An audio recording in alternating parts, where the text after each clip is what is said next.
You're listening to the best of the Two Live Stews experience. Doug and Ryan are out today, so I went straight for the crates, baby. February 12th, 2024, the inaugural return of the Two Live Stews, post-Super Bowl 58. Thank you for listening. Like, subscribe, and tell 10 people. The Two Live Stews are back.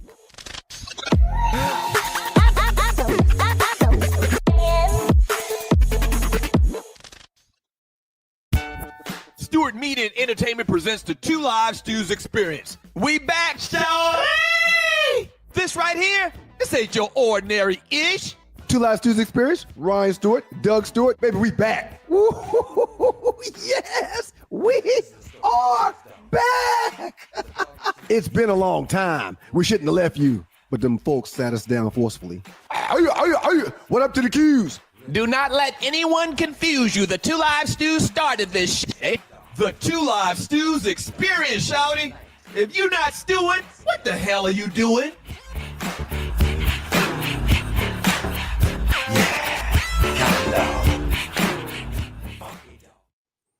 And just like that, we're back. Yeah. What up, though? What up, though? Like we in Detroit.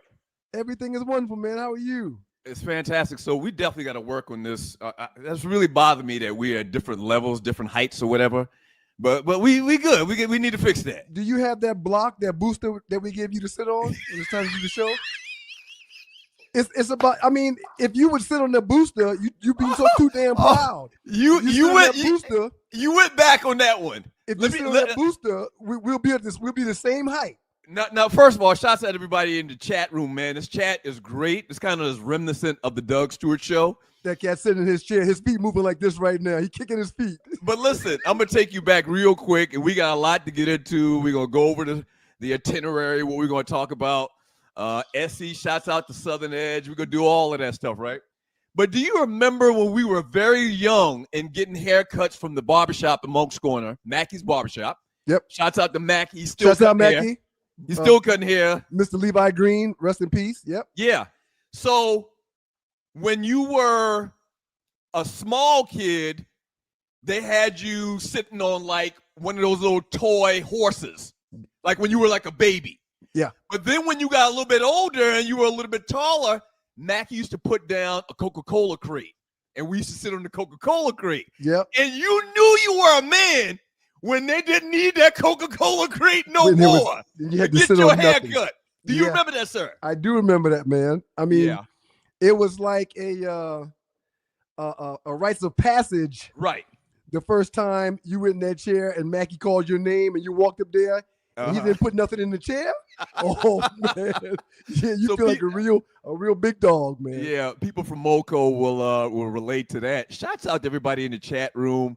Deacon Dell, Sports and Heels, Microwave, Chief Rocker. I got to do something really, really quick, man. And Go ahead. We I got two things I need to do too. Okay. Yeah. We should have done this the last show we did a couple of days ago. Mm-hmm. But we didn't know what was going to be posted until Tree decided to post it. So, right. And shouts out to Tree Taylor, executive producer of the Two Live Stews, the Two Live Stews experience. She's like an unbridled horse, man. I mean, she's a beast, man. She's great at what she does, though. Yeah. Real quick, man, we have to give a huge shout out and a rest in peace to the Bug Man. Oh, everybody has been calling and texting and chatting, and so happy that we're back, man. And the dogs and poodles have been communicating, and everyone that I've spoken to a man has said, "Hey, man, the next show y'all do, can y'all please mention the Bug Man?" So rest in peace, Bug Man. Yeah, so Bug Man, Tyrone the Bug Man was one of our faithful listeners from like day one. And craziest shit ever, man. He passed away this summer. Like, crazy, just like, I don't know if there was anything going on behind the scenes health-wise with him, man, but it was a shock to everybody. I'll say that. Yeah. I'll say that. Yep. So y'all keep his family lifted in prayer, man. Yeah. A lot to go over today, man. You said you got two stories. I want to get to these sports. I want to get to these topics. I want to get to the Grammys. I want to get to all of it, man. Halftime show. What you said you got two things, man. What's number one? Well, two things. One, thank you and shouts out to everybody, man, that's showing us love on this show. We need to get that applause sound effects. We definitely gonna get that. Yep. I mean, even from like week one, doing the show back in 2001, we got a lot of people that's down with us like Four Flat Tires. Delta Mu Mu, the grad chapter accused that I'm part of here in Atlanta. The North Fulton Qs. Yeah, we had a party Friday night. All 50 and 60-year-olds getting our group on. Right. And so many bros came up to me and dapped me up, man. I'm glad to see y'all boys back. And I mean, it's been so crazy. Many emails, texts, and everything, man. Yeah, shouts out to everybody that's excited about the return of the Two Live Stews. Lambda Iota chapter here in Columbus and the Delta Nu chapter hosted a prayer breakfast for Black History Month. The pastor that came from Atlanta, during his pastoring, while he was preaching, mentions the Two Live Stew in his sermon. Wow. And afterwards, I walked up to him like, Rev, dap him up. Bro, good to see you. Bro, I wasn't expecting. I mean, bro, did you write that in there, bro? He's like, well, bro, I don't write down anything. It's all off the top of my head. I don't write down anything. But the Lord moved me to say that about you guys because I'm very proud that you're back. And on your first show, you mentioned how God is good, even though you were gone for the last 12 years. You mentioned how God sat you down because you needed to be sat down. And I was just proud of y'all. I'm proud of y'all being back. I was proud of the message. So it's been an overwhelming response for sure, man. So thank you all. Yeah, definitely. Thank you. And the second thing I wanted to mention, man, is I don't know how to say this humbly. Don't. Huh? Then don't. Then just don't. Then yeah, don't do it. I mean, but this is on my heart. And right. I need to say this. Well, okay? But typically when something's on your heart and you're going to say it, we talk about it in the pre-show meeting. The spirit just moved me. The spirit just moved me. I don't think you should do this. No, I was going to talk about this, but just now it hit me like the spirit moved me to say this in this type of way. Okay. We created this shit, man. No, listen, don't stop me. Don't stop me. No, don't stop me. Don't stop me. Okay? Part of the reason, the people need to know. The people need to know. But Doug, people need to know. But Doug, wait a minute. No.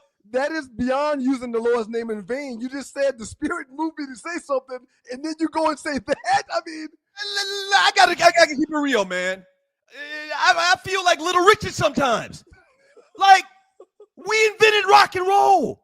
We invented this format, this platform, man. I know I sound like I'm talking a lot of trash, a lot of ish, but I'm looking at all these podcasts and all these shows, and nothing against them. Nope. Nothing against them, and bless their heart. Happy for all of them. But we started sports talk, barbershop sports talk, guy talk, hot sauce with a sports talk with a hot sauce. All of this stuff, man. We started this 20-something years ago. I'll never mention. Give us our flowers. I want my flowers now. I don't want to be dead and you try to give me some flowers. Give me my flowers now. I will never mention the numbers of the station that we were on previously. That would never come out on the Two Live Stews experience, okay? But when we started, okay, a month or two in, I noticed that the regular programming that they had always had started changing what they were doing. It became less X's and O's, less box scores. It became less stat driven, and it became more of a conversation piece between all of the guys that were on the microphone in the room at the same time. It wasn't being done like that before us. You're right. You're right. Yeah. I don't like the way you said it, but you're right. No, I just feel like I want the flowers now. Damn, when I'm gone. He was a great guy. They started sports talk radio. They started urban sports talk, guy talk radio. No, just send me a couple of dollars. Right. Something. I don't know. Yeah. I just feel like we need it. Yep. We need a little bit. I mean, because all of these cats, and man, a lot of these cats is killing it. And I don't want to mention names. Everybody knows who they are, because every time you turn on TikTok, you're listening and watching the Two Live Stews. Every time you turn on TikTok or Instagram or things, hey, what are you drinking there, man? Salted caramel whiskey from Southern Edge, sir. Shouts out to Southern Edge. Every time you turn on your Facebook. This bottle was full yesterday, man. That's not good. That's not good, man. It's okay. I'm drinking responsibly. But Okay. go ahead. I'm listening, man. I want you to finish your story so we can get into this thing, man. No, what I was going to say is every time you turn on, I know at least for me, for the last 5 years or so, every time you turn on Facebook or TikTok or Instagram or whatever, somebody's doing a podcast, man. And not even just the Two Live Stews. Right. After our show came to an end in 2012, like in 2014, I did a podcast every day, 5 days a week for 2 hours a day. Right. I think we even went 3 hours a day for like 4 years. Right. Here's the crazy thing about that. And shouts out to Tree Taylor. Say what? To Tree Taylor, the lady that put it with your BS for those 4 years. Shouts out definitely to Tree, because Tree was my producer at the time. But shouts out to X Squad. Okay. You know how they talk about these coaching trees, and you're watching the Two Live Stews. You know how you talk about these coaching trees, and so was under this guy and he became head coach. Man, over 30 podcasts came from the Doug Stewart coaching tree. That's awesome. Podcast tree. That's I talked to Kesey, who's still doing the show right now. My man, kicking it with Kesey. One time we did the numbers. Numbers, man. And like 30 podcasts came from the original, the Doug Stewart show, and still going today. Vern from awesome. Jersey. There's a lot that's come from what we did, man, starting back in 2001. First of all, thank you to everybody. Yep, thank you all. Thank you. But I'd like a flower now. That's all I'm saying. Hey, man, it is Doug Stewart, Ryan. So we are the Two Live Stews. You are in the Two Live Stews experience. It's a beautiful Monday, man, coming right off of the heels of the Super Bowl. And I don't know where you want to start, man, but I will say this, and I'm not one to toot my own horn, but when we did the show last week, I mentioned when I'm wagering on games, there's 3 components that are very important to me. 1, whose defense is better for whatever the reason may be. Players, scheme. 2, whose head coach is better. Okay? I don't care. Why are these balloons just going off right now? That's part of my. It's Mike. I set that up. You did that on purpose? The kids play with my devices, man. You'll see in a second. That's kind of dope. So 2 was who are the coaches, and the 3rd one, man, was the better quarterback. Right. I told you last week, sir. Please put that on silent or cut it off. We're going to fine you $5 every time that happens. We're professionals, man. I thought I turned all of this off. And we're not doing Texas while we're on the show.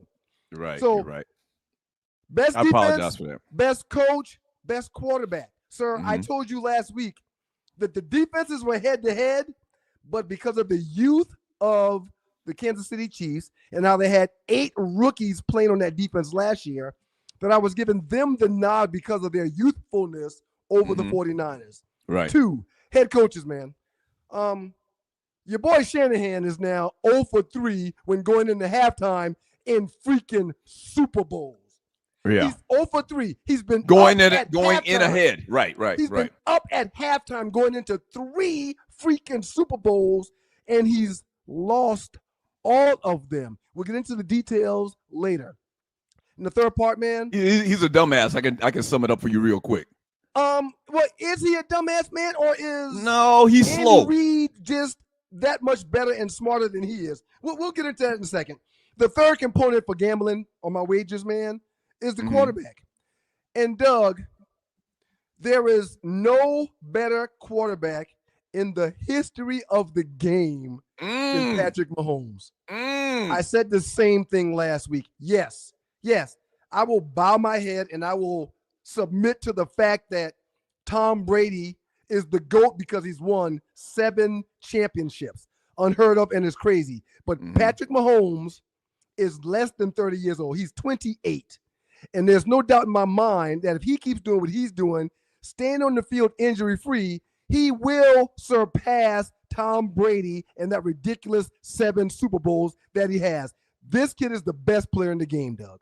Wow. You just said a lot just now. I did. Before the game, I went on the Two Live Stews Facebook chat group, which, by the way, we got like 40,000 people in it. It's a big number. That's a big number. If y'all know any of the people in that group that's not on here right now, shoot them a little text or something. Let them know what's going on. Holla at your boys. But right before the game, I posted in the group that I'm going with the Chiefs by 6. And would they win? They won the Super Bowl 25-22 by 3 points, went to overtime. Bottom line, man, is I just felt like that the Kansas City Chiefs were going to make plays. They've been in this situation many, many times before, obviously, this being their third Super Bowl that they're trying to win. And that I thought that the defense for Kansas City was going to put a lot of heat on Brock Purdy, where they were going to be able to get a couple of stops and thus win the game. And that happened. Sacks allowed, 1. They only got to him one time, but there was immense pressure on his behind all night long. Now, Patrick Mahomes got sacked 3 times, so defensively, the 49ers got to him. The Young, Bosa, Armstead, they played incredible, man. But when you're as cool as a cucumber on the other side of the pillow, like our guy Stuart Scott used to say, you don't allow the pressure to phase you, and that's exactly what Patrick Mahomes did, man. Patrick Mahomes' playoff win percentage is right under 83%, man. Yeah. When he gets to the playoffs, he wins 8 out of 10 times when he's performing, sir. That stat by itself, if you think about it, is ridiculous. For him to have, Doug, do you understand what you're seeing when you watch him play on Sundays now, man? Well, I didn't catch on to Tom Brady being Tom Brady until he was like 3 or 4 Super Bowls in. Like, wait a minute. And back then it was still kind of, is this Belichick or is this young kid Tom Brady? No, man. If it wasn't Andy Reid coaching Patrick Mahomes, if it was somebody else, he would still be the same Patrick Mahomes he is now, because he, sir, is a wizard on the field.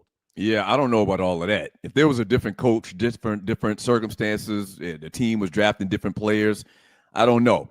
Because they've got good teams around them. Now, the thing that you brought up about Tom Brady, you feel like that right now Mahomes is better than Brady? No question. I always go back to Tom Brady being a cheating bastard. I mean, let's not forget about that. Let's not forget about – no, seriously. Tom Brady or the New England Patriots paid over $1 million in fines for that's a lot of money, man. Spygate. Yeah. The flat ball gate. Deflategate. Yeah. They paid over $1 million to the NFL in fines. Oh, yeah. So in my mind, they've been cheating the whole time anyway. Stealing signs. They did it all. Right. So to me, I've always had an asterisk by Tom Brady, Captain America. Everybody loves him to death. This kid, at the point where he's at right now, is on a projection to be much better and do bigger things than even Tom Brady. You see the question on the screen, man. How many Super Bowls will Money Mahomes win? He's got 3 already, Doug. He's got 3. He's 28 years old. How many will Money Mahomes win, Doug? I did the math on this. I looked it up. Tom Brady is 46 years old right now. Okay? So when he retired, probably he played 2 years ago. He didn't play last year. Did he play last year? The past season? I think he did play last season. He did play last year. Yeah. Yeah. So Tom Brady's 46, so he played until he did not play last year. Baker Mayfield played last year, but not the year we're finishing right now. I'm talking about the year previous. Correct. Okay? Yeah. Okay. He's 46 now, so what that means is he played until he was 45. Let's just say 44. Okay. Patrick Mahomes is 28 years old. He's got 3 already. So if you say that he can play as long as Tom Brady did, I think my math is like 14 years. All right, let's say he doesn't play 14 years. Let's just say Tom Brady, stayed in the pocket. They protected the hell out of him. He never got hurt, Let's just say Patrick Mahomes plays another 10 years. If you had to guess right now, seeing what you've seen from this kid already, his career, how many more Super Bowls you giving him in the next 10 to 12 years? Only 10 years. Okay. Only 10. All right. Forget the 12. 10 years. Right. How many Super Bowls do you think you can pencil in for this kid? 9. No, you're joking now. No, you're joking now. No, but listen, there's other teams, there's other players. Nobody's gonna let this guy win 9 Super Bowls. Well, what are you talking about? I'm sure after Jordan won 1 or 2, they said, well, yeah, he can't keep doing this. But he did. I'm sure after Tom won 2 or 3, they kept saying, oh, he can't possibly keep doing this. But he did. Listen, man, Andy Reid is a wizard. He's a genius. He's very, very smart. But no one gets the ball out of their hands faster than Patrick Mahomes. Sir, last night, Patrick Mahomes threw for over 300 yards, ran for another 66 yards, okay? He got sacked 3 times, as I mentioned, but he just does it all. He's the only guy I've ever seen that really, literally knows when to run, knows when to stay in the pocket, knows when to step up in the pocket, knows when to move the pocket. It's like he's a genius, man. He's absolutely incredible. And if you're giving him 10 more years with the youth that team has around them already, I'm saying 8 times, man. I know it's a lot. The man not gonna win 8 more Super Bowls in 10 years. That's man. my number. You asked me my number. You didn't ask me. I did ask your number. Damn it! You didn't ask me to give your number. You asked for my number. I said 8. I said giving him a lot of credit. I'm gonna give him 5 more, and that's saying a lot for me. To say this man's gonna win 5 more Super Bowls and have 8, 1 past Tom Brady, is a lot. And you know what? If he is a miracle worker like you think that he is, I mean, yeah, I guess maybe, yeah. You're listening to the best of the Two Live Stews experience. Doug and Ryan are out today, so I went straight for the crates, baby. February 12th, 2024, the inaugural return of the Two Live Stews, post Super Bowl 58. Thank you for listening. Like, subscribe, and tell 10 people the Two Live Stews are back.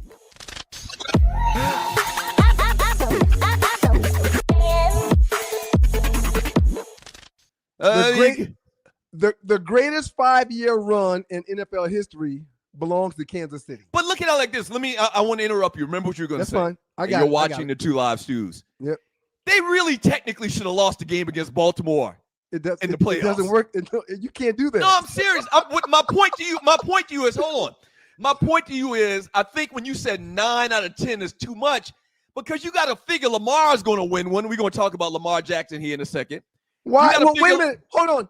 What in the world has Lamar Jackson done to make you think that he's going to beat Patrick Mahomes in a game head-to-head? He hasn't done nothing. He's just a 2-time MVP, meaning he's the best player in the game. Congratulations. Not only that, they had the best record. They were the number 1 seed in the AFC. Congratulations. And, despite, all of the issues that they had in the game where they lost to Kansas City, guess what? They were right in that game until the very end. My kids are walking around the studio, but they're not in here right now. His ass watched the game just like me and you did yesterday, sir. Yeah, Lamar Jackson. He was at home. I don't know where he was, but he was doing the exact same thing that you and I were doing just now. We were watching the game. And listen, this is futile for us to even argue this. My point to you is 9 Super Bowls in the next 10 years, I think is a lot. Like Jalen Hurts going to probably try to get a Super Bowl. There's competitors out there. They're all trying to win a Super Bowl, but he's already got 3. And the team's going to get better. They're going to get a number 1 draft pick next year that's going to be a wide receiver. They're going to build. They're going to get more defensive pieces. They're going to lose Jones on the defensive line, but they're going to replace him. I mean, there's sir. Come on, man. Okay. You're saying 9 out of the next 10 years, and we got to move on to the next thing. You're watching the Two Live Stews. Okay. 9. You don't think that's kind of that may be a tad that may be a tad extreme, man. But in the last 5 years, they've got 5 division titles, just like the Patriots have. Patriots got them from 2014 to 2018, and now we're talking about 2019 to 2023 with the Chiefs. Conference championships, they both got 5. Super Bowl appearances, they both had 4. Super Bowl wins, Brady's got 3 in the last 5 years, and so does Patrick Mahomes now. Playoff wins and losses, Brady was 12-2, Mahomes was 14-2.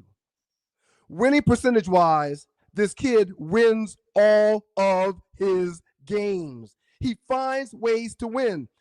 I was at a Super Bowl party last night, and Doug said, you're listening to the Two Live Stews experience, Doug Stewart and Ryan Stewart. I was at a Super Bowl party last night at my frat brother's house. When the field goal was made and there was a minute and 50-something seconds left, right under 2 minutes, I looked at everybody at the table that I was sitting at, and I said, that is too much time for Patrick Mahomes. Mm-hmm. That's too much time. Mm-hmm. And what happened, man? A dink and a dunk, a run, a dink and a dunk, a run. I mean, he's phenomenal. He knows where to be. He's got an eye in the back of his head. He protects the ball. Threw his first interception in a Super Bowl last night. But the guy's just incredible, Doug. He is, and somebody made a great point, and we got to remember, we got the chat back a little bit right now, so we can read some of this chat stuff. Somebody made a great point, man. You don't think Detroit's going to get one of these Super Bowls, man? They watched the game like we did last night. No, but my point is, you're saying 9 out of 10 years. You don't think Detroit's going to get a Super Bowl? You don't think Baltimore's going to get one at some point or another? Okay. 9 is kind of strong. That's all. And I'm not trying to move you off of your thoughts. Number. You're right. Yeah. You're right. Okay. You're right. Real quick. You're right. All right. 8, not 9, 8. Just one less. And I love Detroit, man. There's no bigger lion than Ryan. Okay. So people that don't know, that are watching this for the first time, maybe somebody in the Stu's chat group, this guy played for the Detroit Lions for 5 years. There's no bigger lion than Ryan. But man, we ain't never been there. Did you just make that up? We ain't never been there before, man. Uh-huh. And we had a chance to go there this year, and our coach shat on himself. Yeah. So you're wanting to give credit where there shouldn't be credit due. I'm wanting to give the credit to the guy that hands down deserves it right now. Yeah. And it's Patrick Mahomes, man. Great player. When that game went to overtime, I just knew. And speaking of which, 2 things I want to bring up. Kyle Shanahan's play calling. Okay. And I want to talk about Travis Kelce. We're going to move on from this. Travis Kelce basically knocking down his damn head coach. Okay. And I don't know if you saw all of the memes and everything that were on. If that was Antonio Brown, man, he would have got arrested on the sideline. Well, Antonio Brown, Terrell Owens. Right. There's a lot of guys. Right. Matter of fact, I think anybody black. Anybody black. Would have got arrested, man. If they would have did what Travis Kelce did to Andy Reid last night, they would have definitely kicked him out of the game. They put cuffs on him. They put cuffs on Killer Mike at the Grammys. Oh, Lord. Andy Reid's security didn't even step in between them like, hey, man, you can't do that. Back up from coach. Everybody just stayed cool like, oh, it's no big deal. And let me been a ninja? And let me ask the people in the chat group. I didn't see it. I was making the donuts today, okay?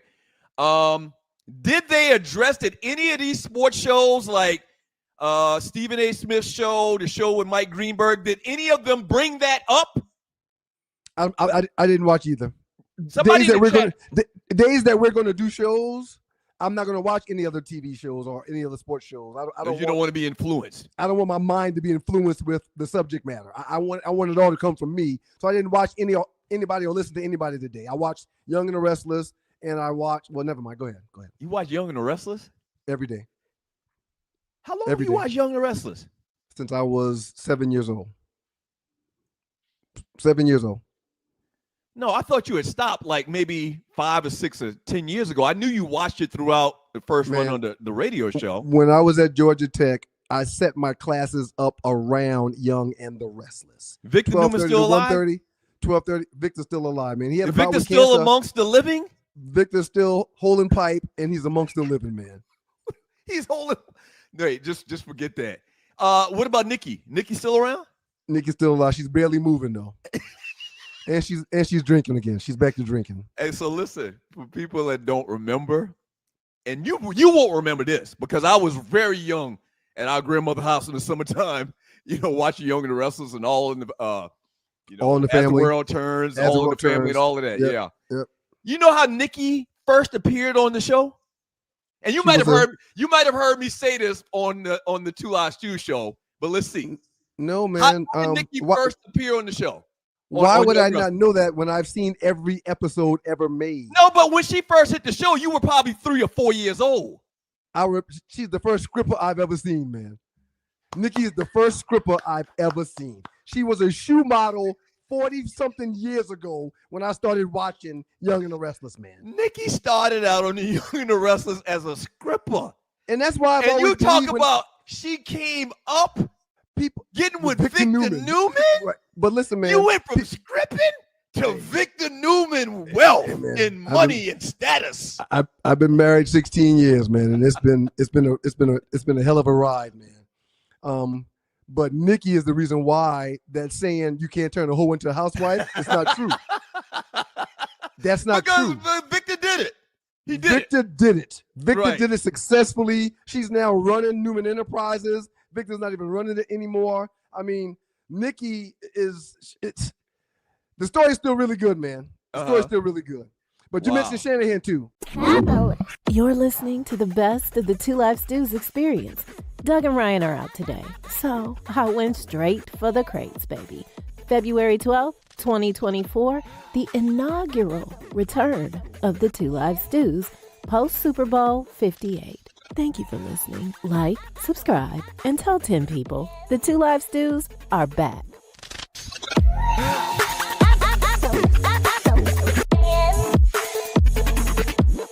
Yeah, so Kyle Shanahan, head coach of San Francisco 49ers, just a trend. He's been part of 3 Super Bowls, one here in Atlanta in a 28-3, upset. At halftime, 28-3 loss. 28-3 loss to the Patriots, okay? He was the offensive coordinator. Correct. He was also the head coach by this time in San Francisco when Jimmy Garoppolo was the starting quarterback. And he was the head coach, obviously, yesterday of the Super Bowl with Kyle Purdy, right? Yep, that's correct. Every game, there's a common theme with this guy. All this guy pretty much had to do was run the ball in the second half and waste time from the clock and do a ball control offense. And each time he neglected to do that. He decided not to do that. He continued to pass the ball, putting his team in the way of harm. Listen to this slow? Stat. That's my question. Is he slow? Well, you're not supposed to call people the R word anymore. I didn't say the R word. Okay, I said, is he slow? I was about to say it, but listen, man. Kyle Shanahan has been outscored as a play caller or coach in the Super Bowl 74-29 in the second halves in 3 Super Bowl appearances. So in the second half, for 3 games, this guy has been outscored 74-29. They should have fired his ass today. They should have made a statement by firing him today, because what happened yesterday, what happened in Atlanta, and what happened in the Super Bowl prior to this one right here cannot happen. You got Christian McCaffrey, who everyone says is the best back, hands down, in today's game. Everybody says it. But you don't give him the ball in the third quarter when you're up. You come out of halftime thinking about what I need to do in the second half to win this game. What adjustments am I going to make? What do I need to do to keep Andy Reid down? And you say, well, let's just allow Mr. Irrelevant, Brock Purdy, who didn't have a bad game. He didn't have a bad game. Let's just allow Mr. Irrelevant to throw us into a victory despite the fact that we're up after halftime. Mm-hmm. He should have got fired today, Doug. I would have fired his ass. And we weren't on radio together when the Falcons went to the Super Bowl. And for people that's watching, and maybe they just kind of like fell into the chat group on Facebook and don't know the history of me and my brother here, we weren't doing the show together in the year that the Falcons went to the Super Bowl. I think it was like 2016 or something like that. I came on the next day on the podcast and talked about how I felt like the Falcons went away from what they did in the first half. Remember, they had Freeman running the ball. He was running crazy in the first half. Yep. Okay. Yep. And then in the second half, they just stopped giving him the ball, and they continued to let Matt Ryan just throw the football all over the place. Every time he got an incomplete pass, to stop the clock, and the Patriots found their way back in the game.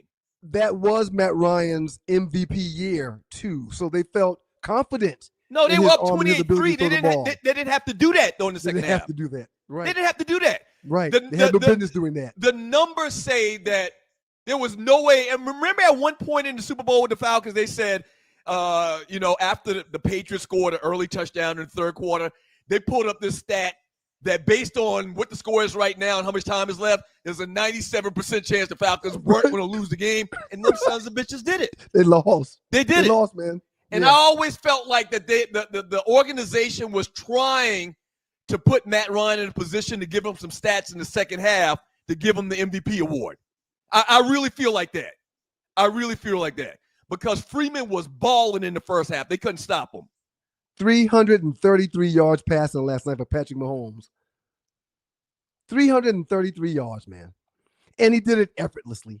There's like only, I think it was 5 passes that were over 10 yards, maybe. Mm-hmm. He completed 1 for 50 yards. But it's dinking and dunking. It's positioning. It's finding the guy for the check down because the tight end might be covered. It's wait a minute, I got one. And if there's somebody down the field that's open, unlike Brock Purdy, who had that problem twice yesterday or 3 times, overthrowing guys that was by themselves, Patrick Mahomes is now going to miss that guy. He just doesn't do that. Right. You mentioned Garoppolo in the last Super Bowl, the 49ers were in when they lost that lead also. Garoppolo missed an open guy, wide open, which would have won them the game. With Patrick Mahomes at the quarterback position, that doesn't happen. He doesn't give the ball away. He protects the ball. He makes every throw that's supposed to be made. There's certain guys where they've got to make the play that they're given, and sometimes they got to find a way to make a play when they can't make a play. Mm-hmm. Patrick Mahomes does that consistently all of the time, man. Right. All right, let's move on, man. Great job by the Kansas City Chiefs, and the sky's the limit. I don't know about 9 out of the next 10, but sky's I changed the it limit. to 8. You're right. That was 9 was ridiculous. I changed it. It's going to be 8. Okay, so kind of let's talk a little bit about the Hall of Fame. All right, they had the Hall of Fame class. The names came out. They're all that's going to into the. Go ahead. I probably should let you. And she's already put the graphic up. So okay, never mind. You go ahead. I'm listening. You're right. I'm sorry. No, go ahead. Well, I was going to say something about the halftime show, but we can get to that later. Go ahead. Okay. All right. Well, we wanted to talk about the Hall of Famers. The Hall of Famers that are going into the Hall of Fame this past year. Yep. And Tree just had the graphic up. Dwight Freeney, Andre Johnson, Randy Grandichar, Patrick Willis, the linebacker. I had to look him up today, Grandichar. Okay. Steve McMichael, Devin Hester, and Julius Peppers. Congratulations to all of them. You know I'm very hard on this thing here, man. Do you question any of those that you just named, Doug? Do you question any of them? Well, I really don't. Are you like I don't believe they're doing that, or why they're doing that? So Zach Thomas got in a couple of years ago. Maybe it was even last year. Zach Thomas, the linebacker from Miami, got into the Hall of Fame. And I was like, he was just kind of, he's a very good player, man. Very good players, and these guys are solid. But once again, I'm very hard on going into the Pro Football Hall of Fame. You've always said it can't be the Hall of Good. It's got to be the Hall of Great. It's got to be the Hall of Fame, the Hall of Great. Yeah. And a lot of these guys are very, very good. But I always look at it like, would I put Patrick Willis in the same conversation as Mike Singletary and Ray Lewis? No. Just a slight tear down. I would. Okay. The better question is, would you put Patrick Willis ahead of Zach Thomas, who you just mentioned? Okay, because Zach Thomas was a great linebacker, man. Yeah, both of them never really had success as far as winning Super Bowls or anything like that. Right. Both of them were great players. They made a ton of tackles. I don't know. There's probably a toss-up between Patrick Willis and Zach Thomas from the Miami Dolphins. Patrick Willis was an amazing player. There's not many middle linebackers that are better than he was. He also, he probably could have played another 3 or 4 years. He was one of the guys that realized that the concussion thing was more serious than people thought, and he's one of the guys that shut it down early.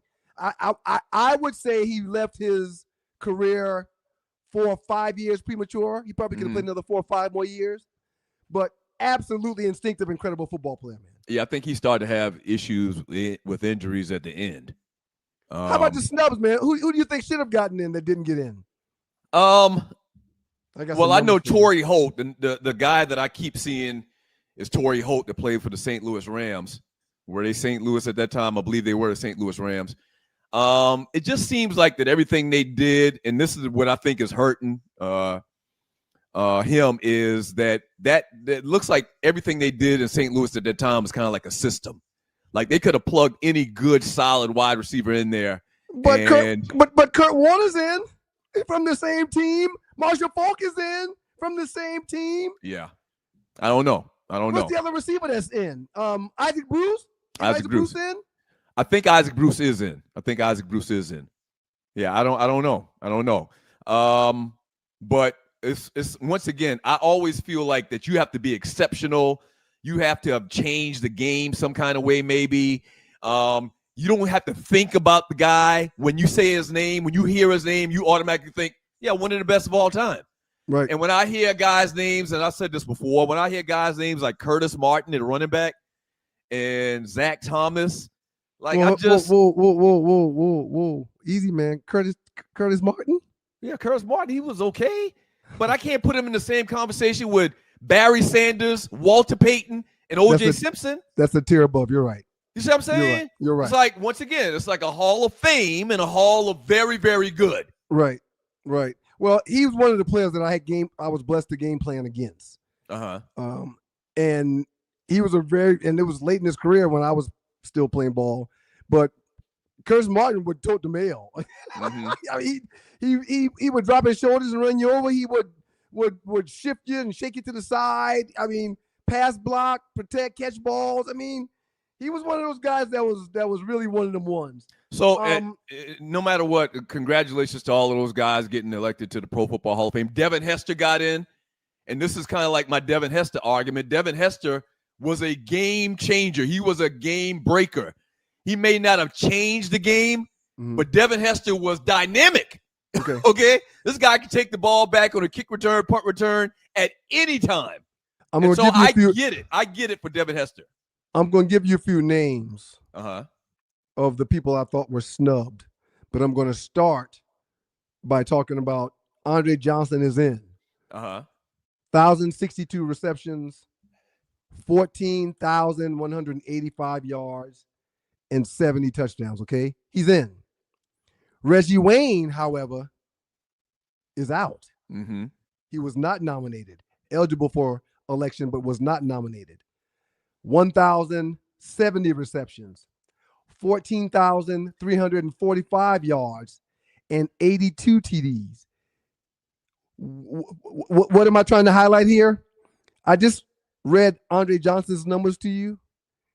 All of Reggie Wayne's numbers are better. All of them. Receptions, yards, touchdowns. A lot of his politics too. A lot of it's who the media guys like because they're voting. Okay. All right. A lot of it's he was very willing to give me an interview whenever I wanted to, so I'm gonna give him a vote. Okay. That type of thing. Reggie Wayne was a media savvy guy. Reggie Wayne played for or with a team that is recognized and heralded as one of the better ran NFL teams in the league, the Colts. Andre Johnson was on a team that notoriously doesn't do anything but get their butt kicked. Yeah. Okay. Once again, I probably wouldn't have put him in. Reggie Wayne won Super Bowls. He's a guy that's got a Super Bowl ring. Yeah. So I wouldn't have. But Andre Johnson is not. I mean, Andre Johnson is in, and Reggie Wayne is not. They've got to figure out a way. And I'm fine with Andre Johnson being in. He's a great, big, fast dude. He was one of the trendsetters with receivers that are now, big and fast and strong and look like it could be outside linebackers or it could be a tight end, but playing the receiver position. They've got to do and figure out a way to make it more, to make it make more sense. Right. To be equal. Every stat that Reggie Wayne has is better than Andre Johnson. Were you dominant? Something's not right with that, man. Right. I'm listening. Go ahead. I'm listening. No, were you dominant? Did you change the game? Was your skill level unquestionable? Like when Deion was playing, you knew Deion basically was better than everybody. Right. It didn't matter who was lining up against him. You knew he was better than everybody. Barry Sanders, Barry Sanders really literally by himself could juke 6 out of the 11 guys on defense. Gets a juke. Yeah, that's old school, right? Yep. Did you undoubtedly help your team win in the playoffs and beyond? So already these guys are behind the 8 ball when they play on a bad team or team that didn't do a lot in the playoffs. I don't know. I just feel like, man, you have to be the best of the best to be in the Hall of Fame. So what you're saying to me is that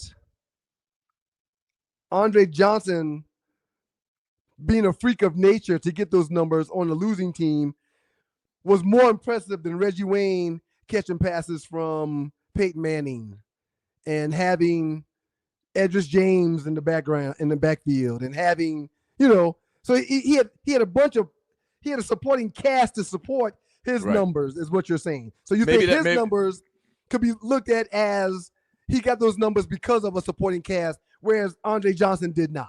Right. He was dominant on a bad team. He was the difference maker. He was still good. Andre Johnson was still good despite them bunch of losers he played with. Simple as that. I think that's how the voters take a look at it. All right. What about next year, man? The list for the candidates for next year's Football Hall of Fame have come out. And Luke Kuechly, former linebacker for the Carolina Panthers, Eli, Earl Thomas, longtime safety, Marshawn Lynch, Adam Vinatieri, Clay Matthews, Terrell Suggs, Joe Staley, Vernon Davis, Aqib Talib, Ryan Khalil, and if you can read the graphic, it says, who the hell is Marshall Yanda? I don't even know who that guy is.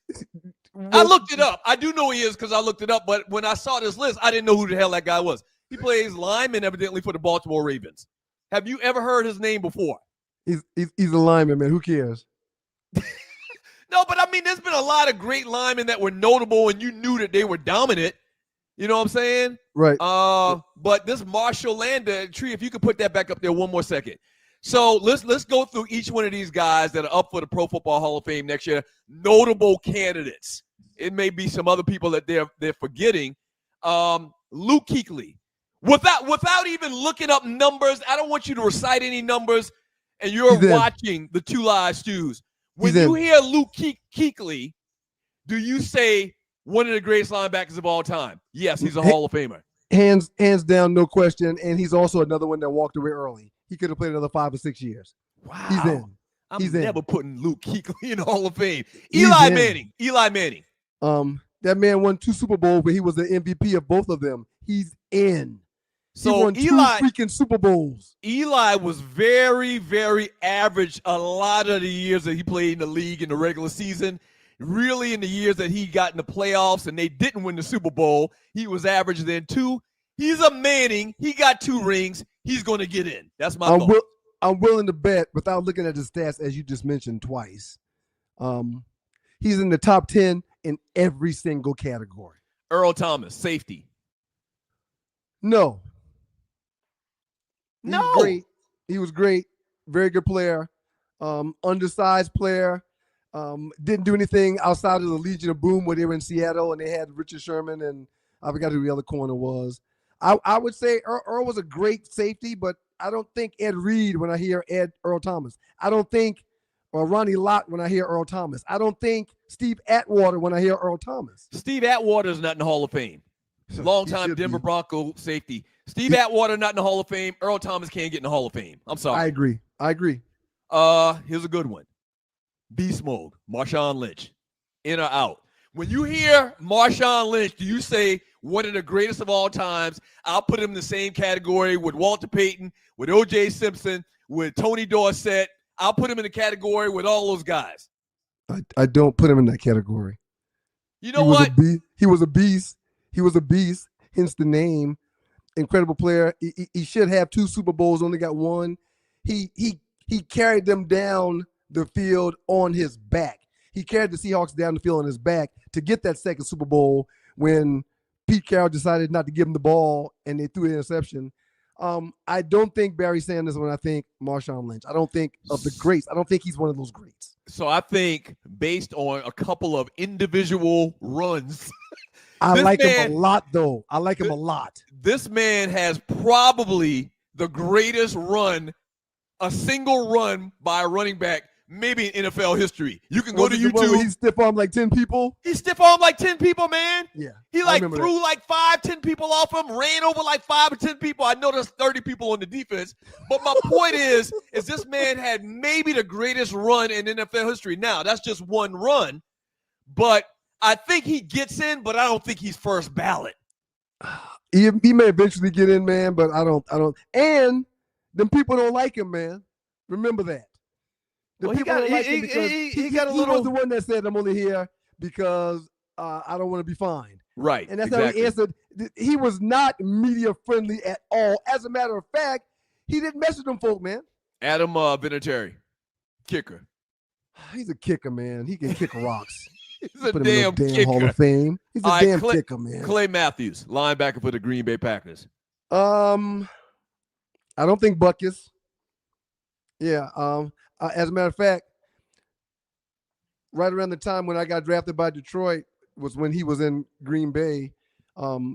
Detroit drafted Reggie Brown that year when I came in also. Reggie Brown was 10 times better than Clay Matthews, 10 times. Yeah, but didn't end up finishing his career because of injury. But yeah, Clay is good, man. But no, I don't think Hall of Fame when I hear his name. All right, Terrell Suggs, defensive end for the Baltimore Ravens. Terrell Suggs has a ton of sacks. Somebody shot me a message in one of the Facebook posts about how many sacks that Terrell Suggs has. I think he was a benefactor of playing with Ray Lewis and Peter Boyd on the other side. And I very good instinctive player, but I don't think Hall of Fame when I hear his name. Joe Staley, offensive lineman. Yeah, he's an old lineman, man. I wish him the best. Vernon Davis, tight end for the Washington Commanders, what they're calling him today. And the San Francisco 49ers. That's right. He did most of his work there. That's right. I would dare to say that Vernon Davis will be a Hall of Famer. He was one of those hybrids, man, that was a little undersized to block, but was a little oversized to be separated from the line, catching passes. He was a great man. I think Vernon Davis to get in. Aqib Talib, we're not even going to spend a lot of time on him. This man has held weapons to people's heads. This man has got charges. This man is not going into Football Hall of Fame. You agree, right? What I will agree on is that first of all, it's a defensive back. It's hard to get in as being a defensive back. What he's done off the field should not be a part of the equation for him getting in. What? I hear what you're saying. I hear what you're saying. I would pass on him. Okay, not, Ryan. I don't think Charles Woodson. I don't think Deion Sanders when I hear Talib. Right, absolutely not. Ryan Khalil. Ryan Khalil and Marshall Yanda. We'll put all of them in the same category. We didn't even know who Marshall Yanda was, man. Yeah, so I mean, it's hard to quantify an offensive lineman. Jonathan Ogden. Unless you Jonathan Ogden, somebody Tony like Boselli, that, man. Tony Boselli. It's like guys, the offensive linemen that even though they're linemen, they don't get a lot of credit. You still know their name. You still hear about how many pancakes they had in this particular year, that particular year. Right. So I really don't have a lot of thought on offensive linemen, to be honest with you, but we'll see. Before we move off the Hall of Fame, man, I do have to put up one name that got snubbed, and I'm wondering if you will think he'll eventually get in. And you're watching the Two Live Stews. It's the Two Live Stew experience. Doug Stewart, Ryan Stewart. Mm-hmm. Fred Taylor, man. Former Jacksonville Jaguar, former Florida Gator. You know what I think when I think Fred Taylor? Average under 5 yards a carry for his career. I think solid, but I don't think Barry Sanders or Walter Payton or O.J. Simpson. Okay. I just don't. And maybe it's my bias being older and the 66 generation TDs, man, 11,600 yards. The generation I came up in, like you're always fond of, who were the players when you were a kid, when you were growing up. Right. And maybe that's part of it. I don't respect these new guys. I'm trying to think, is there anybody playing right now that I say I would put in the same category with the greats? Like I've been mentioning, OJ, Walter Payton, Dorsett. I don't really see anybody right now. Adrian Peterson, he's not even playing anymore. Right. Adrian Peterson, that's about it. Like, I can't think of anybody else. What about the Jones kid in Green Bay? Oh, hell no. No? No. No. I mean, maybe Adrian Peterson I would put in. Beast mode I would put in, but not first ballot. How about a healthy Saquon Barkley? Yeah, he's had a little injury issue so far. I mean, at his projection. I said a healthy. Okay. I got to see more. I got to see more. Right now, no. Right now, more. Okay. You're watching the Two Live Stews, Doug Stewart, Ryan Stewart. Let's talk a little bit, and I know this is a little bit dated because this came out like, it's really not that dated. We've been talking about it for a couple of weeks. When it was announced, but Lamar Jackson wins his second MVP award. First, your thoughts. We're going to talk about this graphic we got up on the screen right here. But first, your thoughts about Lamar Jackson winning and accepting his second MVP award this past weekend. He's an amazing football player that even up until this year, a lot of them folk were saying he should just be a running back, should be a wide receiver still, even though he's had 5 stellar years in the NFL. I think he's well deserving of that award. I think he, hands down, was must-see TV every weekend. I think he's worthy, and I think if he would allow his game to represent itself and do what he does, which is run a 4-3 and get first downs by moving the chain without throwing the ball, I think if he had a mindset to do that whenever he wanted to versus him standing there and making himself stay, I think he'd be a much better player than he is already. But congratulations to him, and he deserved that MVP this year. No question. You're listening to the best of the Two Live Stews experience. Doug and Ryan are out today, so I went straight for the crates, baby. February 12th, 2024, the inaugural return of the Two Live Stews, post-Super Bowl 58. Thank you for listening. Like, subscribe, and tell 10 people. The Two Live Stews are back.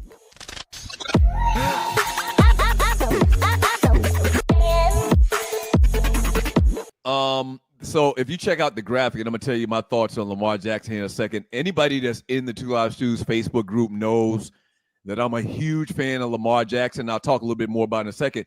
But that graphic that Tree had up just now, if you can pull that back up for us, Tree, one quick second. They about to be mad. NFL is about to look real dark, okay?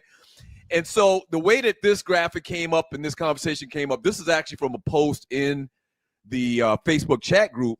Okay. Like, all of these guys are projected to play or be starters in the NFL in the next couple of years. On the heels of a year where there were 14 black starters this year. Right. So Caleb Williams from USC, Bryce Young from that plays for Houston in college, played for Ohio State. Bryce Young's in Carolina now. No, Bryce Young for Alabama. C.J. Stroud for Ohio State. Right. Malik Cunningham, Louisville. Anthony Richardson from Florida. Spencer Rattler at South Carolina. Dorian Thompson, UCLA, who played this year, played very well.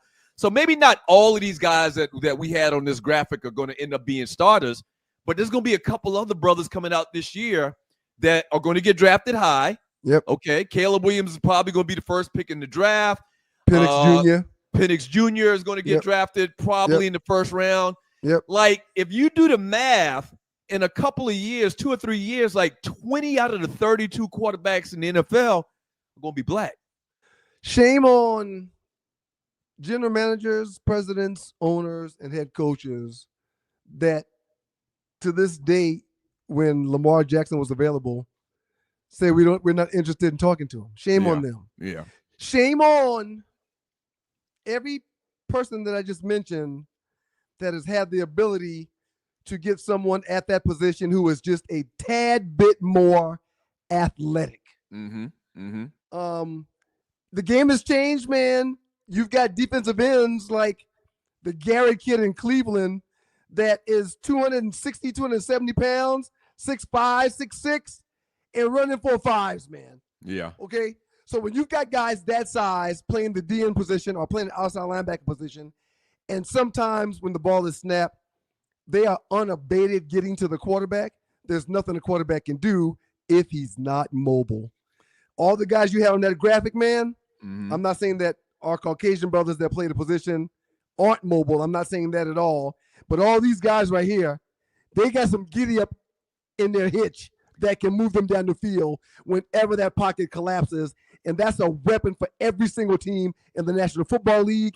We talked about it for decades on radio, and now we're seeing it come to light.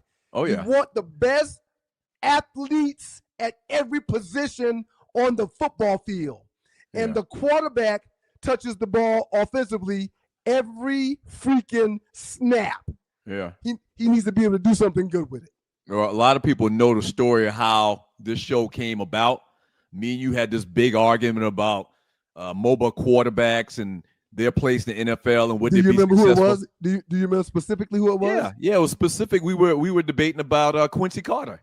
I'll tell you how far back this goes. The Dallas Quincy Cowboys. Carter was playing quarterback for the Dallas Cowboys. Yep. So this was it's a long time ago. The first year of the show was late 2001. So I think it was during that preseason or whatever, we had this big argument about Quincy Carter. And I said it back then. We talking 2001 that's the way the league is going right now because these guys are so much athletic, more athletic defensively. And so long story short, people in the chat room know that I go hard for Lamar Jackson. And it really, really, I'm going to keep it real. It really bothers me when I see people in that chat group. Keep it real, Dougie. When I see brothers in that chat group criticizing Lamar Jackson and not giving him his just due and not giving him the credit that he deserves. Because in the history of the NFL, like black quarterbacks a lot of times weren't given the opportunity. Man, do you know they tried to make Warren Moon like a wide receiver, something like that? So I always go hard because they got so much negative coming from traditional media. I always want to see them do well. And guess what? If they don't do well, I don't say nothing. You remember we was growing up? You remember we was growing up? If you don't have something nice to say, don't say nothing at all. Just don't say nothing at all. That's kind of like my mindset about black quarterbacks. Damn it, Lamar Jackson, he didn't play his greatest game. I'm just not going to say nothing. So, I'm not going to bash this guy knowing the plight of the black quarterback in the NFL and its history. I'm not going to do that. One of our first cabinets are dog and poodles that literally helped us out in some form or fashion while we were on air doing radio. We had dogs and poodles that, like the Bug Man was triple platinum. Right. He was his first cabinet. The Bug Man was also my Bug Man. Okay.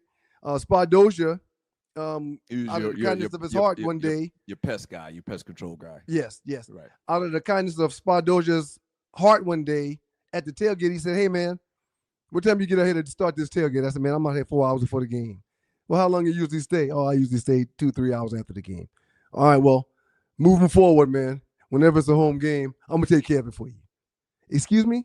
Mm-hmm. "Yeah, I need something to do on Sundays. I know you got a family and all." So anyway, one of the first cabinet members, 3-Pete J, everyone knows him.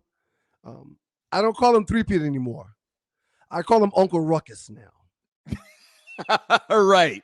He sounds like damn Uncle Ruckus half the time.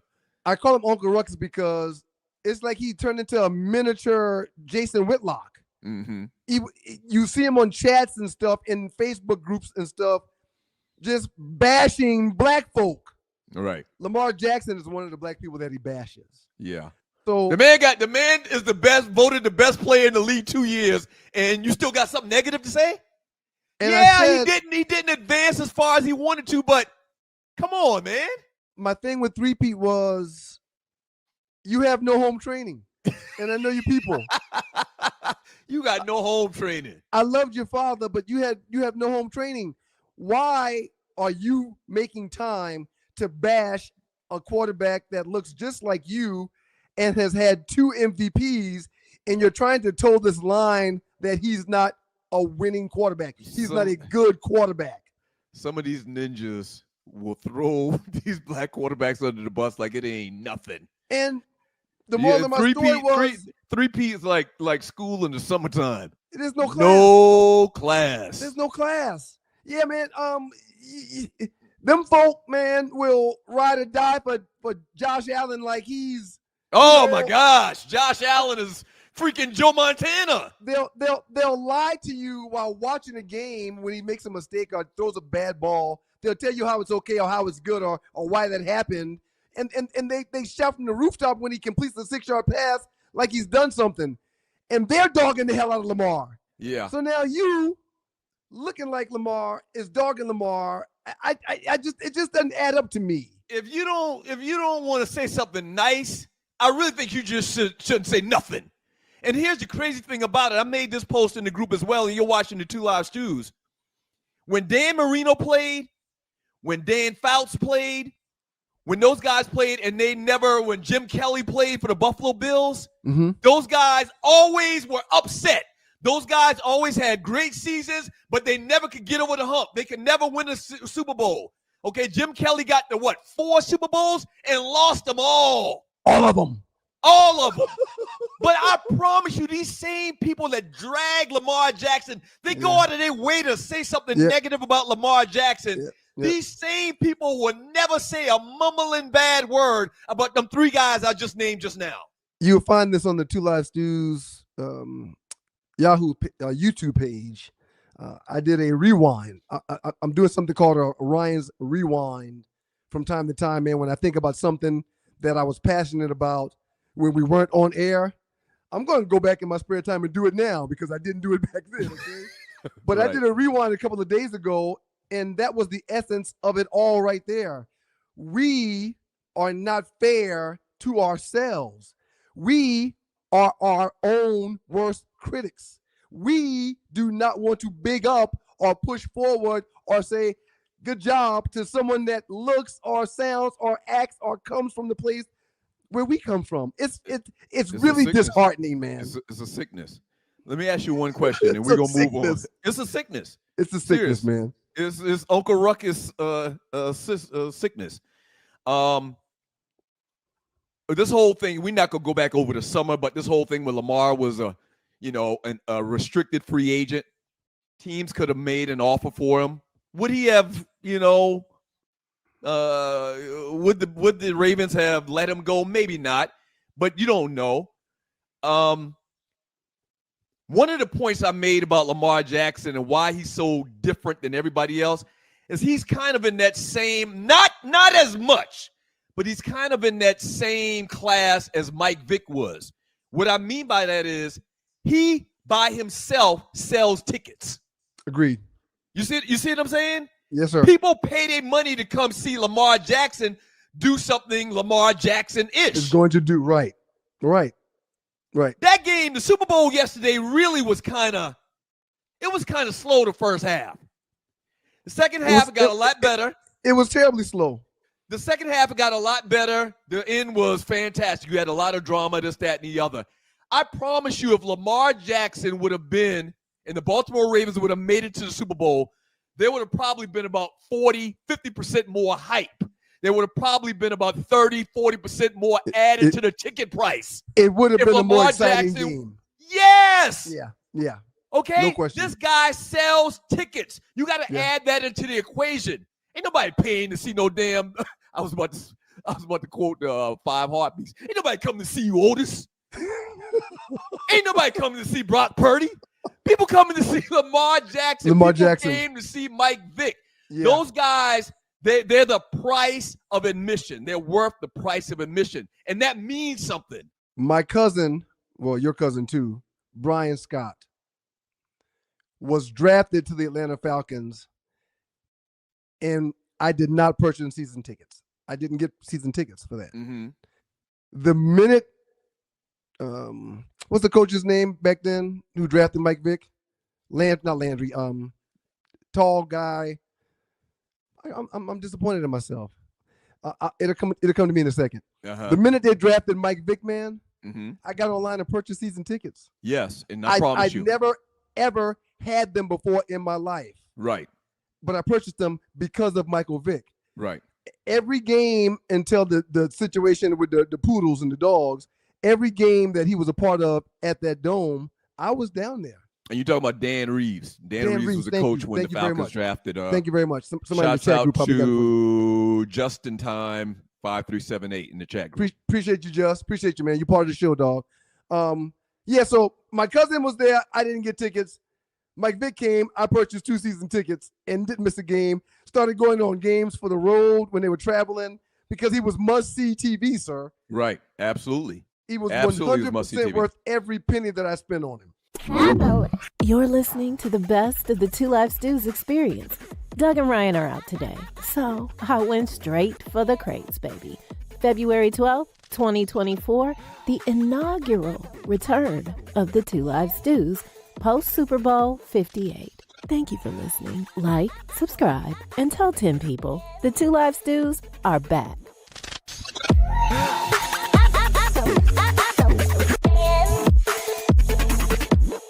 You're watching the Two Live Stews, Doug Stewart, Ryan Stewart, Sports Talk with Hot Sauce. We need to wind up this show here, man. I got to go make the donuts. I mean, I just hate to be so blunt. Couple of things we do have to get in, though. We'll switch a little bit over to the entertainment side. I love that. What's everybody in America talking about today, man? The halftime show. The halftime show last night. Usher Raymond, fondling Swiss Beats gal, all on national TV. I'm fighting this dude. Hey, you see man. this graphic we got up? I'm so proud of you, man. You cannot be fondling my old lady, man, up on national TV. His penis is on her buttocks. Hey, man, wait a minute. This is 2 shows in a row. You using the technical term for a tallywhacker, man. Well, Stop talking about penises on this show. Well, testicles acceptable. It's okay if you're using the proper terms to say those things. All right, so two things we got to touch upon. This Usher all grinding all up on Alicia Keys. He has to know Swiss Beats. You cannot be grinding all up on that man wife like this. What are your thoughts about this? And we got to talk about Jermaine Dupri and his outfit. I've got a lot of respect and love for Swiss Beats and for Alicia Keys in the relationship. I think they're really cool. They're one of hip hop's most humblest couple in my eyes. Okay, but there's no doubt that when Alicia Keys is not with Swiss, that Usher is in them guts. No doubt in my mind. I saw 2 people on that stage that frequently have sexual relations. Yeah, they was laughing and giggling too much. This is not. There's a lot of familiarity here. I don't care. This is not the behavior of 2 people who aren't comfortable with each other without clothes on.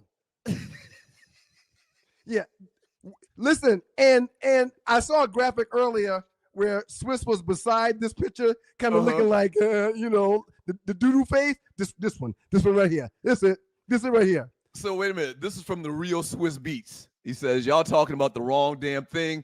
Y'all don't see that amazing dress covering the entire stadium. Man, damn that dress, Swiss. The man was fondling your old lady on national TV. Look, wait, go back to that tree. Go back to that. Go back Listen, to that man, tree. Go back to the Swiss Beats comments tree when you get a second. Usher's hand is on top of her vulva, man. I mean, this. Her what? Never mind. Did you say vulva?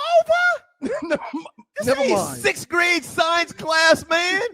Let me finish reading this comment. Tonight's performance was nothing but amazing with 2 amazing giants.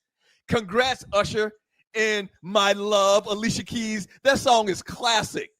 We don't do negative vibes on the side. We make history. Man, you emasculated like a summer bitch. Hey, let me ask you a question. And you're watching the Two Live Stews, Doug Stewart, Ryan Stewart. Hey, if I was Swiss Beats, the minute Alicia Keys got home from Vegas, I'm going to look at her and say, hey, pack your shit. I want you out. This is a serious question, and I just came up with this. And I just came up with this. It's a serious question. Which is worse? Usher Raymond, and you know Usher nasty. You know it. If you ever listen to any of his songs, he is a freak. All right? What's worse? Usher Raymond grinding all up on your gal on national, not just national TV, the Super Bowl. More eyes are on that program than any other program in the world for the entire year. Okay. What's worse? Okay. Usher Raymond grinding all up on your gal on national TV during the Super Bowl, or Chris Rock making a couple of jokes about your wife. Hey, man. So my point is, no. What was the result of a dude talking about a man's wife compared to a dude fondling yours? Like he was grabbing her ass all like that from the back. Listen, man. He had a handful of cheeks. Sticks and stones may break your bones, but words, they'll never hurt me. You can talk about my wife, man. It's okay. It was jokes. You can't put your penis on her buttocks. You can't do that. Listen, the point of it is a man got slapped on national TV for talking about his wife. Will Smith said, I'm going to slap the taste out of your mouth because you're talking about my wife in a negative way. And Usher Raymond is literally fondling this woman on national TV. I'm going to take it a step further. You know how to remember what you're going to say. Go ahead. No, go ahead. You do remember that last night Usher took his shirt off, right? I don't think Swiss want to step to him either. It looks like Usher works out 3 to 4 times a week, sir. He looked a little flabby to me, but that doesn't even matter. If that was you in that situation, you know how these young kids have that saying, on site? on business, on site. If you see Swiss Beats in them streets, okay? I got to step to him. If Swiss Beats sees Usher in them streets, I got to step to him. Do you think he going to step to him? No, man. He clearly put not after that comment. He put out his little peaceful tweet to show the world that there's no anger, no angst, no problems going on. Yeah, but she had to move out of my house. Yeah, if at any point in time she got to go. If at any point in time any man grabs my wife and she smiles like that, yeah, she was smiling too hard. He needs to pay the mortgage. Too hard. I'm not gonna pay the mortgage no more if you smiling like that when some man places their self on you. And no. She was smiling too hard. Oh, so I almost think this is much her fault. This is Usher. Usher just gonna be a dude. A guy just gonna be a guy. And if you let me fondle you on national TV and you happy and you smiling, you giggling, I'm gonna do it. The great Arlie Michelle, welcome to Arlie Will. Y'all will see and hear from her soon in this very program. We've got a great entertainment reporter that we're gonna introduce at some point in time. Said there is nothing wrong with what Usher did. The hell? See, we old school. We from the country. The hell? That's all I'm gonna say, man. That was an on-site event. That was an on-site event. Hey, Tree had her hand raised. Tree, you wanted to say something? Well, and as she, come on, Tree. Y'all are getting on my nerves. Go ahead. Because if it was the other way around, Janet Jackson got her whole breast, exposed, and no one was. They blamed it on her. So that was bad. And that whole thing was here we are degrading this woman. And mind you, the eggplant, I know it probably was touching. And let's be clear. Let us all be clear about how emoji language. Well, they know. I know about the eggplant. Swiss didn't get her the right way anyway. So I was going to address that. What do you mean he didn't get her the right way? It's kind of like she was with someone else when they met. It was kind of like he kind of took her from someone, and I think they both had friends or partners or something at the time. I don't know the whole story, man. Yeah, I don't know about that. But yeah, if you make my wife smile like that, you need to pay the bills. Yeah, you need to pay the bills. I got a real problem with that. That just wasn't cool. And lastly, I'm gonna tell you a quick story, man. Real quick. No, go ahead. Man. I love quick stories. I love quick stories. On our honeymoon, coming back from Puerto Vallarta. Yeah, we were in the DR. Yeah. In the airport, we see Idris Elba. What? And you saw Stringer Bell? Stringer was getting on the plane. Hey man, don't tell me my sister-in-law she freaking lost it.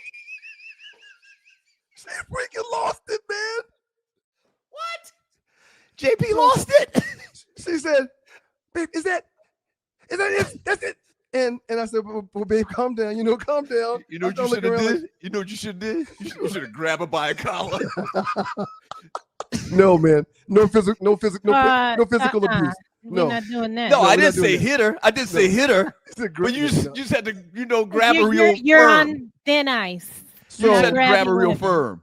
So I proceed to tell her hell to the no when she asked me to take a picture of them, right? No, I'm not taking a picture of you and Idris, right? And then after we took about 4 or 5 steps. Wait, stop. Right. And you're watching the 2 Live Stews. That went right past me. She asked you, damn it. How dare you?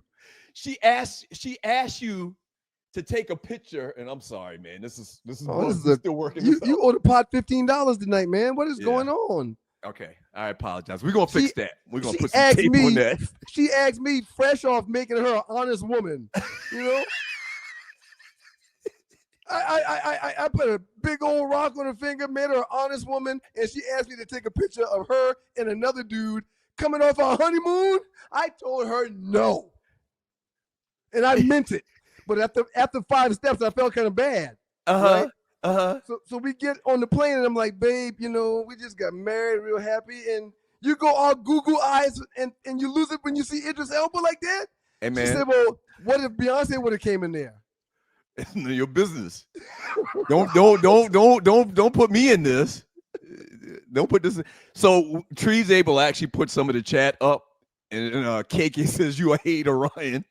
Nah, man, that's not cool. No, man. No, man. You asked me to take a picture of you and some other famous Hollywood star. Hey, man. Damn, looking back at it, I should have been a bigger man than I was that day. No, you didn't. You was a perfect size man. No, you wasn't. You know we don't play that where we come from, man. How dare she ask you to do that, man? Whatever. Like I said, no, you wasn't. You was the perfect size man. Right. And lastly, before we get out here, Tree, go ahead and drop that graphic. Oh, no, you want to say something before you drop the last graphic. There it goes. There's a penguin on the screen, man. There's a penguin. There's a pilgrim. Who okayed this, man? Okay, listen. I should have talked to you about this before. I should have talked to you about this before. Man? I should have talked to you before we had this conversation on what Jermaine Dupri wore last night at this Super Bowl. Remember, this is the mayor of Atlanta. I got nothing but love and respect for JD. Okay, listen, I would love to have him on as a guest at some point. And what we say in the next 2 or 3 minutes it's probably going to greatly affect that. So, first of all, just be careful. Shouts out to JD. Shouts out to So Def, So Def family. You see that picture on the right? Lil Jon. You saw the picture on the right there? Yeah. Okay, the shoe. I can go upstairs to Morgan's room right now. Right now, Ninja. And I'll come back down with that exact same shoe right there, man. Right now. Hey, man, go get that shoe. Go ahead. We got some time. I'm not going to leave the air, man. No, I want you to go get that shoe. I don't have any pants on, man. If I get up, man, everything will be swinging. You don't have no pants on. No, man. Wait, it's time to go. I said to myself, I told you to change your shirt, not take off your pants. Well, when I put this shirt on, it didn't match the outfit, so I took my pants off and my underwear. Now, listen, I will say this. During this time of COVID, 9 times out of 10, when I was on a Zoom meeting, I was naked from the waist down. And listen, and don't act like America wasn't naked from the waist down during COVID. Seriously. Hey, so really, technically, what you just said is really not that far out of bounds, but it is out of bounds at the same damn time. If there were cameras set up in this house, y'all would really think we some freaks around here, man. At any time, at any given moment, me, my wife, or any one of our 3 kids will be in this house bucket naked, man, in the middle of the day. Man, I used to have, because COVID, we exclusively did, work over Zoom. Right. And I probably did, and this is not a lie, I'm not exaggerating. You're listening to the 2 Live Stews, watching the 2 Live Stews. I probably averaged maybe 5 Zoom meetings a day during COVID. That's terrible, man. That's a terrible way to live. And just imagine, not too hard, but imagine me giving a presentation about the third quarter and what we look like expectations are going to be. We're going to try to do this, that, and the other, and I'm naked, man. I'm butt-ass naked. Yeah, man. I can almost guarantee. Boxer briefs at the maximum. I can almost guarantee, man, every time we do this. You got to get a fan in there or something, man. Yeah, I'll warm it up. I'll cool it off. But I can pretty much guarantee, man, every time we do this, that I will be just dressed up top, man. Yeah. No, I don't want you to do that because I really didn't want you to go because that would have been great stuff for the show for you to go grab a little 4-year-old girl's shoe. Hey, man, my I don't need to be running up and down steps, man. I'm just best to stay right here, man. Okay, man. But that would have been funny. Let's grade today's show. One thing that I do want to address Tree about, and Tree, can you come on for a second? Oh, this is not going to be good. This is no, bad. it's just. I don't think you should do this. No, I don't think you should do this. Scared. Yeah. Every time you want to talk to me, it's just like. I just have am a I in quick trouble? comment. Am I getting fussed at? I just have a Go comment. ahead. Go ahead. I can take it. I'm not scared of you. Go ahead. Where'd you get that Barry Manilow music at the beginning of the show that was playing before we came on? Is it this whole licensing thing that's what we can afford right now? I mean, the more people subscribe, because this is the last time we're going to be on Facebook with this. Oh, that's true. We'll be in YouTube. Okay, right. So that brings up another thing. So we got to talk about this music because a staple of the show back in the day was play the hottest tracks. Dope music. And it's a licensing issue, and these people want their money if you play their music. I get it. But we gotta figure this out. We cannot go with that Barry Manilow, Freddie Jackson medley that you were playing when Jackson. She put on Cab Calloway up in this piece. I have to go with Until You All Get a Budget. Right. And I was about to say, man, the budget $3.99. The budget's tight right now, player. So yeah, we can get to the music later on. I want to know why we didn't show the Jermaine. You were talking about your clothes being off. Jermaine had gone shopping for his outfit. Okay, you're not going to share that with the audience. Given that the initial statement that I made about we're big fans of Jermaine Dupri, what's going on, man? When are these cats? What are they gonna? When are they going? How far are they going to take this? What was it that Prince and that generation of singers from Minnesota, androgyny? Wait, when is this androgynous phase gonna come to an end, man? Because I'm seeing more and more cats wearing dresses or kilts. It's a kilt in Scotland here. It's a goddamn dress. They're wearing dresses, man. Even what Usher had on a blouse type. Well, something at the beginning. Like Prince. Uh-huh. I think Usher can get away with it because of who he is. Like Prince. Well, and that's funny you say that because I had the same debate with a younger person. And Prince is my favorite, okay? Right. A younger person on the Two Live Stews Facebook group, and you're listening to the Two Live Stews, watching the Two Live Stews. He was like, man, I don't want to hear nothing about how these guys dress. Y'all were big fans of Prince, and this dude wore ruffles and high heel sandals and this, that, and the other. I'm like, but it Prince, wasn't a dress. It wasn't a dress. Prince was different. He was unique. He was different. Right. He is not in the class or the category with none of these other bums. Prince was different. Yep. And everybody couldn't get away with that. Nope. Anybody else that tried to dress like Prince, we clowned them to death. Yeah. That's it. Prince was different. He was different, man. He was given a pass. The hood gave him a pass. The hood gave him a pass. But what's up with what was that last night? What did Jermaine Dupri? I mean, he had on little girl sandals, ruffled socks. Hey, man, I wore that same suit to church when it was Easter Sunday when I was 4 years old. The exact same suit, but it was white. His was black, mine was white. The shorts and all. But we had those patent leather white shoes, not the sandals like in Morgan's room right now, man. But I had that exact same outfit 46 years ago for Easter.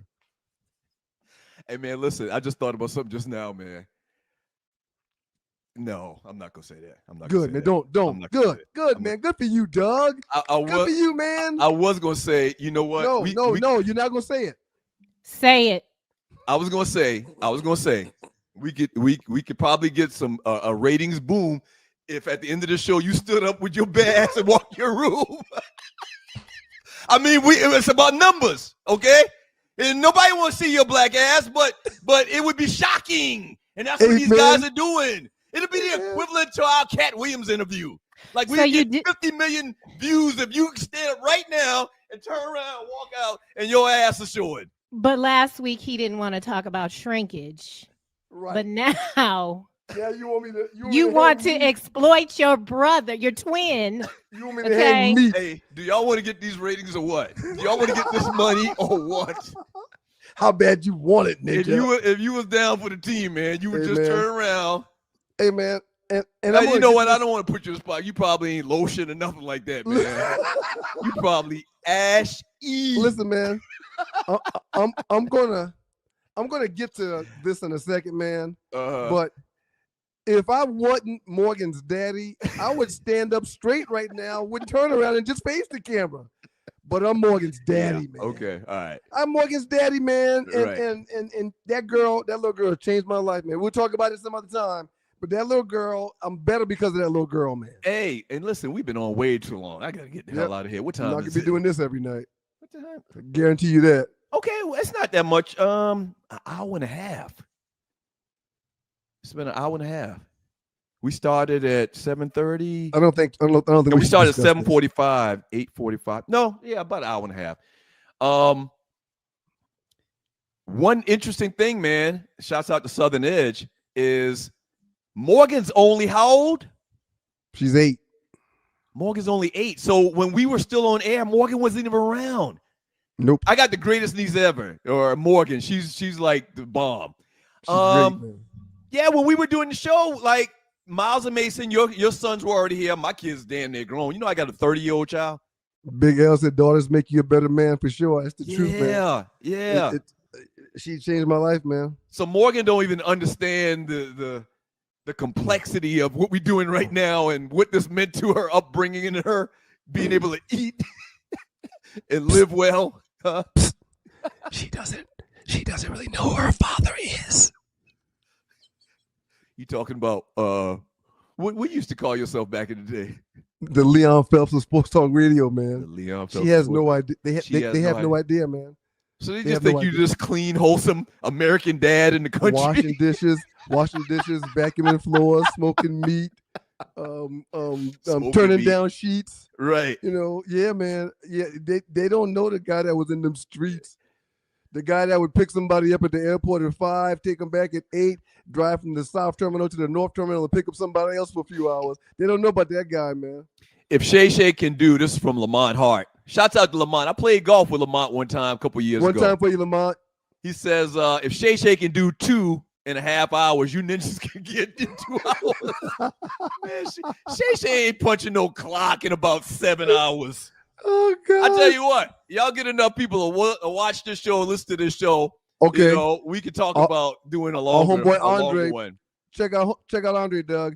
2 Live Stews 3.0 Nightcap Edition 2. Yes, there is an After Dark show coming to this network that we have called Stewart Media and Entertainment. Uncle in his robe. You remember Uncle Donnie the Robe story, Doug? Oh, yeah. Hey, speaking of which. You don't know that one. I don't think we're going to talk about this in the book, but the book is going to happen. Yes. And I know y'all like, man, these ninjas been saying this for a while. No, I'm serious. The book is going to happen. We just got to carve out some time to make it done right, to get it done the right way. Yeah. And the stews don't believe in snitching unless we write in the tell-all book. Oh, we got a story to tell. You remember that song Biggie had? Oh, we got a story to tell. Yep. We got a story to tell. Sir, shouts out to Southern Edge. Yes, sir. Shouts out to all of the listeners, the dogs, the poodles. Here's the important thing. The lovely Tree Taylor, executive producer of the 2 Live Stews Experience. Shouts out to Tree, the executive producer for the Stews. This is very, very important. Okay. We're not going to do this all the time. All right? This kind of like, you watch The Wire, right? Unless y'all paying. If y'all paying, you get out. You remember The Wire, right? It's my favorite series, man. It's my top 3 series in my book. So you remember how they used to get a new package and they used to give out some free ones? Right. So that the fiends would keep coming back? Right. So basically, we got a new package. No, stop, man. Stop. No, I'm serious. Don't stop me. Don't stop me. We got a new package. You can't refer to our patrons as fiends, man. No, I'm just making a point. I'm trying to make a point. I'm trying to nail home a point. Okay. The point is, imagine the new package on the wire being this new show. Yep. We giving you a little bit free, okay? But to get another hit, you're gonna have to go to the other network on YouTube. That's the crap that you buy. I mean, that's the show that you watch. Okay, we're not gonna do it on Facebook Live all the time. It's primarily gonna be on YouTube. We got a YouTube channel and everything set up. Go to YouTube and search Stewart Media and Entertainment, Two Live Stews, and it should pop up. Hit the follow, and that's where we're predominantly going to do the show at. One time to my guy RC that just said, will the Paul Mooney interview story be in the book? Absolutely. Yes. Absolutely. Yes. Everybody asks that question. Everybody wants to know, how did we handle the Paul Mooney situation? How was it when Paul came to the studio? Yes, we're going to talk about that in detail in the book. Rest in peace, Paul Mooney. All right, you ready? You ready to get the hell out of here? I'm done. Also, man, huge shout out to. I gave my heart and soul these last 2 hours, man, because I'm so damn tired. I'm serious, man. Me too, man. Shouts out to Hollywood, Ollie Michelle, a new reporter that we'll be using from time to time. We're gonna bring a bunch of experts to you guys. We're gonna do things a whole lot different. Shouts out to the good folks at Southern Edge because we're going to be doing some live remotes, some live podcasts. We're going to record and invite a few people to come and hang out and do a tasting of Southern Edge while we're doing the show or before the show or after the show. So we got a lot of real cool things coming out, guys. A lot of real cool things. The main thing is you're getting unbridled Two Live Stews. Yeah. Seriously. So I think Tree really wants me to stand up, man. I hope you didn't slip your pants off. I hope you didn't slip your pants off. Do it. No. Nobody wants to see that. Nobody wants to see that, man. I don't want to see that. I was just joking, man. All right. Well, listen, maybe one day in the future, man. You remember we were talking about doing some publicity stunts and Mike Tyson was in town and we were choosing straws of who's gonna go down there and slap him. We were trying to decide who would go down there and talk shit to Mike Tyson and slap him. This was because we felt like that if we slapped Mike Tyson, then the whole world would be talking about it. Or if he slapped us. If there was some kind of confrontation with Iron Mike, it's going to be publicized. The world's going to see it. The world's going to know who we are. The world's going to want to check us out. Hey, but listen, when it was time to do them straws, Cass was like scared. If you get the short straw, I got to deal with Mike Tyson. Oh, that's funny, man. Hey, man, Brian Greenberg said, take a knee to the dean. Oh, man. When the last time you talked to Bo Bach? It's been a year and a half or so, man. I used to check with him. I used to check with him every other month or so. Just say, hey, Bo, I'm gonna call him tomorrow, man. As a matter of fact, Brian, I appreciate that. I'll get back to you in the next show about how Bo was doing. I'm gonna give him a call, Doug. So Bo Bach was the OG of Sports Talk Radio when we were on terrestrial radio, and he was one of the coolest cats ever. Bo's definitely still around, right? I hadn't heard he wasn't. Okay, all right. Yeah. Slap Jason Whitlock and make us all happy. That's too easy. That's too damn easy. That's part of the book too. That's part of the book too. And now that I'm thinking about it, man, our first encounter with Jason Whitlock at the Super Bowl, and were we in Detroit? Seems like I want to say Detroit. And now that you mentioned it, man, mentioning the great Bo Bach, I'm certain he's probably still around because we would have heard it if he wasn't. But even if he is around, he probably didn't know exactly where he is. He was an older cat, man. It was old 12 years ago when we were working, man. Man, Bo got to be in his 90s. I guarantee you. But he was the illest. If I go in the room with Bo Bach right now, he'll be like, hey, who the hell are you? A bunch of listeners say we should bring back Yao Ming. We should bring back Brother Babe. And we're talking about all of it. Source Brothers. We're going to get all of that, all that going. Yeah, we got a lot planned, man. We got a lot planned. Yeah. All right, man, wrap this thing up, man. And we got to thank God every minute of every day. We appreciate y'all for your time and your efforts. We appreciate you for your communication in the chat room and everything else, man. We love y'all, and we'll see y'all again real soon. Peace. You're listening to the best of the Two Live Stews experience. Doug and Ryan are out today, so I went straight for the crates, baby. February 12th, 2024, the inaugural return of the Two Live Stews, post Super Bowl 58. Thank you for listening. Like, subscribe, and tell 10 people the Two Live Stews are back.